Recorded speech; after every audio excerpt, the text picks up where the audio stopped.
Assalamualaikum warahmatullahi wabarakatuh dan salam sejahtera kepada semua para pelajar yang saya kasih sekalian. Alhamdulillah, selepas anda bertungkus lumus, berkorban masa, tenaga, jiwa dan raga, kini anda semua sudah berada di penghujung sesi pengajian. Tahniah saya ucapkan. Walau bagaimanapun, sebelum anda menamatkan pengajian anda semua perlu menduduki satu lagi ujian, iaitu menduduki peperiksaan PSPM semester 2 dan 4, sesi 2020-2021 yang akan dijadualkan bermula pada 4 hingga 10 Mei nanti. Sudah menjadi peraturan peperiksaan ataupun SOP peperiksaan. Setiap kali PSPM, pihak unit peperiksaan akan mengadakan sesi taklimat kepada semua calon bagi memastikan semua calon akur dan faham tentang peraturan peperiksaan nanti. Walaupun kita mempunyai kekangan dari segi masa dan suasana pada hari ini, unit peperiksaan tetap mengadakan taklimat ini dalam bentuk rakaman. Saya berharap anda semua dapat mendengar taklimat ini hingga ke akhir. Terlebih dahulu, saya ingatkan kepada semua calon agar membuat imbasan QR code ini sebagai rekod kehadiran anda ke taklimat peperiksaan PSPM 2 dan PSPM 4 sesi 2020-2021.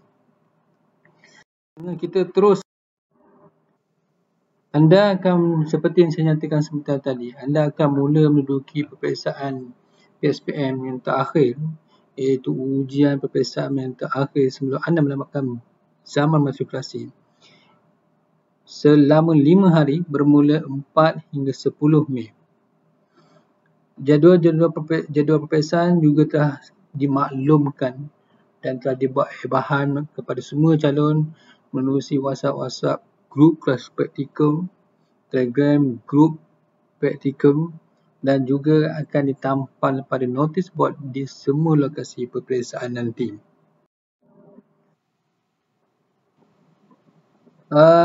Ini adalah jadual peperiksaan yang akan berlangsung pada 4 Mei nanti. So akan berlangsung, kalau kita perhatikan kepada jadual ini yang bertarikh 17 Mac 2021 ini, peperiksaan kita akan berakhir pada 10 Mei, iaitu paper yang terakhir adalah paper Chemistry 2 kepada pelajar-pelajar jurusan Sains, SDS dan SES. Bagi calon-calon perakantan pula, paper terakhir iaitu pada 10 Mei, iaitu paper Ekonomi 2. Jadi ini bermaksud semua pelajar akan tamat pada hari yang sama, iaitu pada 10 Mei. Senarai kedudukan calon seperti juga semester yang lepas, semua pelajar boleh menyemak kedudukan anda melalui aplikasi e-report yang kita gunakan. Senarai kedudukan calon ini adalah penting kerana anda akan tahu di manakah pusat anda, lokasi peperiksaan anda dan berapakah nombor tempat duduk anda. Untuk makluman, kedudukan calon pada sesi ini ataupun pada semester ini lebih kurang sama dengan semester yang lepas. Ini adalah lokasi-lokasi peperiksaan sama seperti semester lepas, di mana pusat A yang menempatkan pelajar-pelajar calon-calon SDS akan mengambil peperiksaan di bangunan tutoran arah 1, pusat B, pusat C juga akan iaitu pelajar-pelajar SDS Sains modul 1 akan meneruki peperiksaan DBT ala 1, 2 dan 3 lah. Manakala bagi calon SDS modul 1 akan menduduki peperiksaan di Labrim ataupun pusat sumber arah 1 sama seperti semester depan. Pusat E akan menduduki peperiksaan di Dewan Mak Kilau. F, G, H akan menduduki peperiksaan di Dewan Mak Kilau. Calon-calon jurusan perakaunan akan menduduki di Dewan Datuk Bahaman. Manakala bagi calon-calon SES semester 2, bagi pusat J akan menduduki peperiksaan DBT aras bawah. Bagi calon SES modul 1 pusat K akan menduduki bangunan tuturan aras 1 dan 2. Dan calon-calon SES modul 2 akan menduduki di Dewan Mak Kilau sama dengan calon-calon SES modul 3. Sama seperti tahun lepas untuk mana-mana semua. Peperiksaan calon-calon SDS akan menduduki peperiksaan di sebelah pagi, manakala calon-calon SES semester 2 akan menduduki peperiksaan di sebelah petang. Ada beberapa lokasi yang mana calon-calon SDS dan SES akan berkongsi tempat. Antaranya adalah di bangunan tuturan dan di Dewan Mak Kilau. Saya bacakan arahan umum kepada semua calon. Sila dengar dengan teliti dan fahami.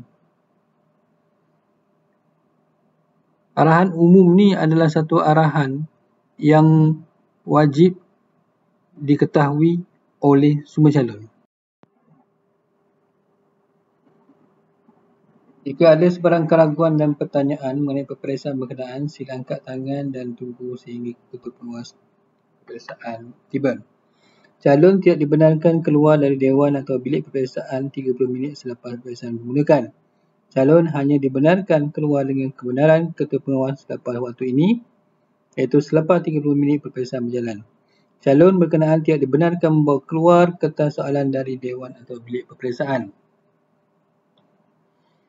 Setelah tamat menjawab, helaian tambahan perlu diikat bersama-sama buku jawapan sebelum diserahkan. Calon dilarang sama sekali membawa keluar dari dewan atau bilik peperiksaan kertas jawapan yang telah atau belum digunakan. Kertas soalan tertutup hendaklah diserahkan kembali kepada ketua atau pengawas sebelum meninggalkan dewan atau bilik peperiksaan. Calon dilarang meninggalkan dewan atau bilik peperiksaan sehingga diarahkan berbuat demikian oleh ketua pengawas.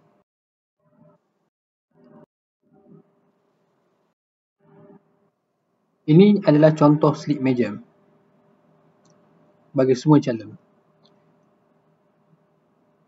Sila sebaik sahaja anda berada di meja masing-masing, sila perhatikan atau semak butiran yang berada pada slip meja tersebut. Sekiranya tidak ada masalah, sila turunkan tanda tangan pada slip berkenaan. Sekiranya ada pembetulan yang perlu dibuat pada slip meja tersebut, sila gariskan maklumat yang salah tersebut dan tuliskan maklumat yang betul. Contohnya, katakanlah nombor kad pengenalan anda yang pada slip meja tersebut salah. So, buat satu garisan pada nombor kad pengenalan yang tercatat pada slip meja tersebut, kemudian tulis nombor kad pengenalan yang betul anda. Ini adalah cara menulis slip kehadiran. Tuliskan peperiksaan atau ujian perkataan PSPM. Tarikh adalah tarikh peperiksaan tersebut, katakanlah pada 4 Mei. So, semua calon perlu tulis 4 Mei 2021. Silakan kemudian tuliskan nombor matrik anda. Seterusnya, tuliskan nama penuh anda seperti yang tercatat pada kad pengenalan. Semester 2, nama dan kod mata pelajaran ataupun kod khusus Katakanlah paper itu adalah paper chemistry 2 SK025. Nombor kad pengenalan, kemudian tuliskan nombor tempat duduk. Nombor tempat duduk semua. Perlu diingatkan, sekiranya anda berada di pusat A dan berada di meja yang pertama, so cara menulis nombor tempat duduk adalah A001. Sekiranya anda berada di meja ke-20 pada pusat A, A020. Dan begitulah seterusnya. Akhir sekali, turunkan tanda tangan anda dan koyakkan ataupun pisahkan slip kehadiran tersebut dengan berhati-hati. Akademik. Saya ingatkan kepada semua calon agar tidak membawa sebarang bentuk maklumat, nota, catatan, buku rujukan, telefon bimbit, gadget elektronik, khususnya smartwatch ke dalam dewan peperiksaan. Kerana kita pernah berdepan dengan situasi calon meniru menggunakan smartwatch. Calon juga tidak dibenarkan bercakap-cakap, berbisik dan membuat bising sepanjang peperiksaan berlangsung. Ini adalah bentuk-bentuk, contoh-contoh atau gambar-gambar calon-calon ingin membuat peniruan ataupun peniruan akademik semasa peperiksaan. Saya ingatkan, jangan dedahkan kertas jawapan anda sehingga boleh dibaca oleh calon. Jangan meniru atau memberi peluang meniru kepada calon lain. Jangan memberi atau mendapat pertolongan atau melakukan sebarang perbuatan yang tidak jujur. Sekiranya anda atau seorang calon didapati meniru, memberi tiru, cubaan atau memberi syarat bagi tujuan meniru atau dan ditiru, menipu atau dan menyimpan, menyorok apa-apa bahan yang tidak dibenarkan di mana-mana bahagian pada diri luar dan dalam peperiksaan dan membawa masuk keluar ke dalam atau dari bilik atau dewan peperiksaan sebelum, semasa atau selepas peperiksaan, maka tindakan disiplin yang sewajarnya akan dikenakan terhadap calon mengikut peraturan hukuman Tata Tertib Akta 174. Di mana dalam Akta 174, Akta 174 yang mendapati bersalah melakukan penipuan dalam mana-mana peperiksaan akan tindakan tertertib dan anda akan diberikan grade F. Rayuan tidak akan dikembangkan. Saya elakkan kita tidak berhajat untuk lakukan kaedah ini di Kolej Matematik Pahang. Kes-kes kecemasan. Saya ingatkan kepada semua calon yang jatuh sakit atau menghadapi hal-hal kecemasan, kematian dan sebagainya, sila hubungi fellow block atau penolong pengarah peperiksaan iaitu saya dengan seberapa segera.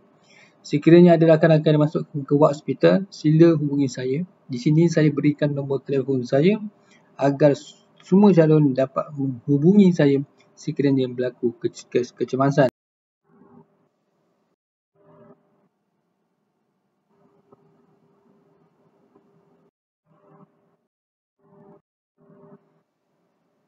Saya ingatkan kepada semua calon agar semua calon berada dalam grup Telegram pelajar 20202021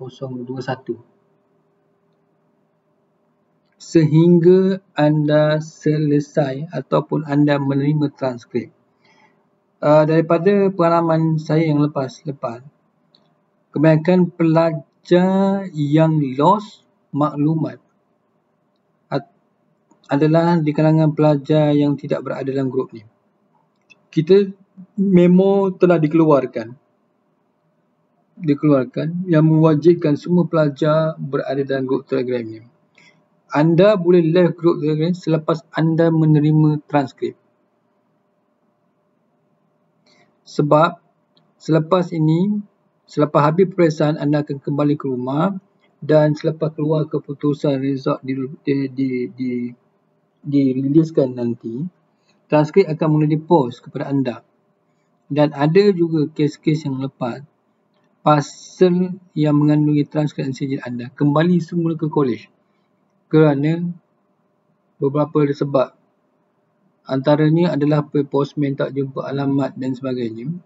So, ini adalah salah satu daripada channel yang saya gunakan untuk memastikan pelajar maklum berkenaan dengan transkrip yang dipulangkan kembali ke kursus.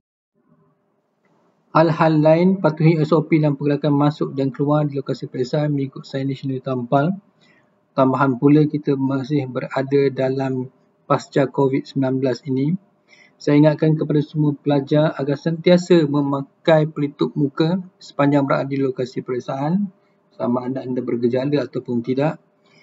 Memakai sanitizer. Bagi mereka yang bergejala, perlu dilakukan segera kepada pelbagai peperiksaan. Dan perlu buat sanitasi sendiri sebelum dan selepas peperiksaan, terutama di bangunan-bangunan yang kita berkongsi. Contohnya, bangunan tuturan dan dewan mak kilau, di mana calon-calon SDS menggunakan lokasi tersebut pada sebelah pagi, sebelah petang calon-calon SES pula yang menggunakannya. Saya ingatkan sekali lagi kepada semua calon, semua lokasi peperiksaan kita telah ditutup ya.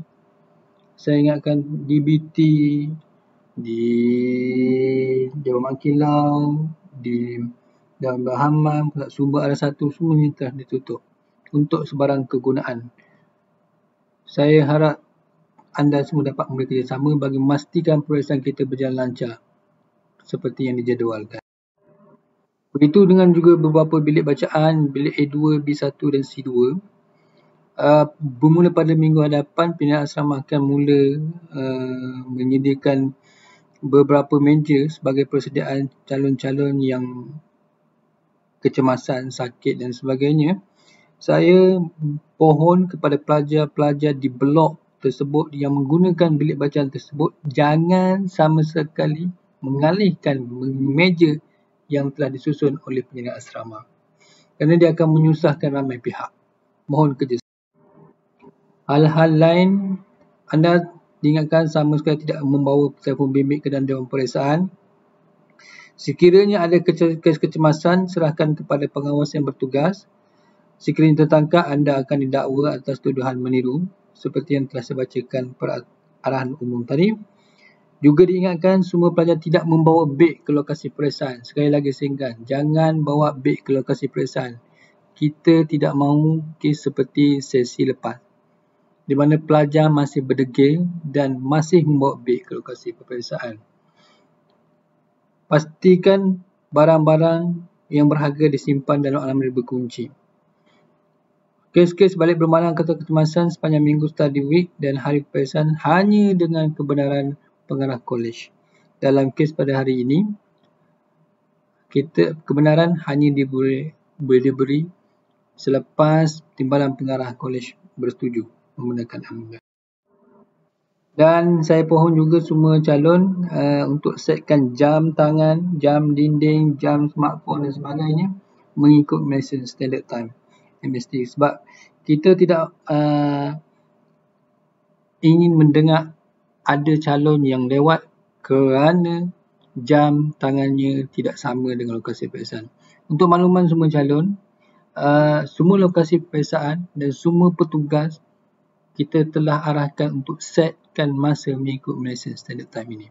So, mohon pelajar juga mengikut masa ini. So, itu daripada saya, daripada unit peperiksaan. Sekian, terima kasih. Selamat maju jaya. All the best. Bye-bye. Assalamualaikum.